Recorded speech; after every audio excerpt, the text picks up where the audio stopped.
चलिए, इसी बीच बड़ी खबर आ रही है। माओवादी संगठन को बड़ा झटका लगा है। प्रमुख नक्सली नेता बंदी प्रकाश का सरेंडर हुआ है। नक्सली बंदी प्रकाश उर्फ प्रभात का सरेंडर हुआ है। 45 सालों से नक्सल संगठन में ये सक्रिय था। तेलंगाना के डीजीपी के सामने सरेंडर किया है।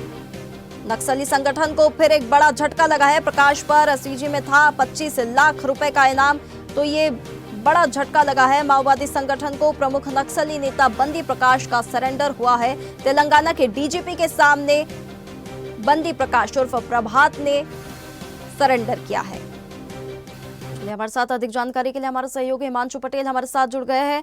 हिमांशु, बंदी प्रकाश जैसे नक्सली का जो सरेंडर हुआ है, अब इससे क्या माना जाए? अब संगठन की जो है कमर टूट चुकी है, किस प्रकार से देखा जा रहा है इसे?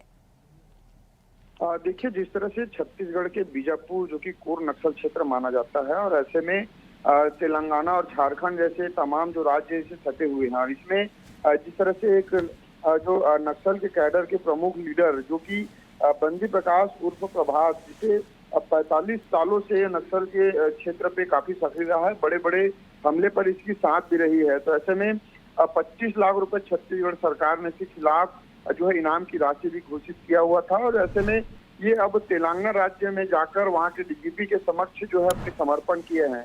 बता दें, जिस तरह से केंद्रीय गृह मंत्री अमित शाह के लक्ष्य और उनके जिस तरह से आह्वान के बाद लगातार नक्सल है वो जो है डर के नाम कारण कहे या जिस तरह से नक्सल नीति के प्रेरित होकर कहे, लगातार नक्सल के तमाम नेता है, बड़े लीडर है, वो अपने फोर्स के साथ, अपने सेना के साथ वो लगातार समर्पण करते जा रहे हैं। छत्तीसगढ़ में हमने देखा बीते दिनों सैकड़ों नक्सलियों ने समर्पण किया है। उसी कड़ी पर तेलंगाना और झारखंड में भी लगातार समर्पण का सिलसिला लगातार जारी है। और ऐसे में अब कहीं ना कहीं इनकी चाहे आर्थिक रूप से कहे या जिस तरह से इनकी जो संख्या बलों के हिसाब से कहे, इनकी जो अब कैडर की मजबूती है वो खत्म होते जा रही है, और लगातार अब इनको डर सा माहौल अब इनमें दिखने लगा है। ताकि ये अब, क्योंकि केंद्रीय गृह मंत्री अमित शाह ने साफ स्पष्ट लहजों में कहा है कि या तो सरेंडर करे या इनकाउंटर लेने तैयार रहे, यानी सीधा या तो सरेंडर करेंगे या तो सीधा इनकाउंटर हमारे जवानों के द्वारा किया जाएगा। तो ऐसे में नक्सल जो है टूटता हुआ दिखाई दे रहा है, और एक के बाद एक समर्पण का सिलसिला लगातार जारी है।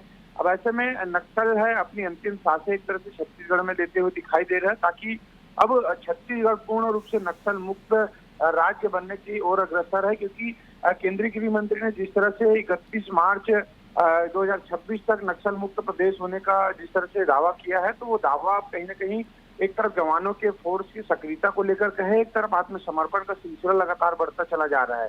तो दोनों दिशाओं से देखा जाए तो छत्तीसगढ़ कहीं ना कहीं नक्सल मुक्त होता तेजी से दिखाई दे रहा है, और बड़े बड़े नक्सल के कैडर के जो नेता है वो अब तक आत्मसमर्पण कर चुके हैं। तो कहीं ना कहीं अब छोटे नेताओं के भी मनोबल है वो टूटता जा रहा है, वो भी अब सरेंडर की ओर अग्रसर हो रहे हैं। जी बिल्कुल बिल्कुल हिमांशु, तो नक्सलवाद के अंत की शुरुआत तो हो ही गई है, वहीं एक और झटका लगा है माओवादी संगठन को। बहुत धन्यवाद आपका हमारे साथ इस खबर पर जुड़ने के लिए।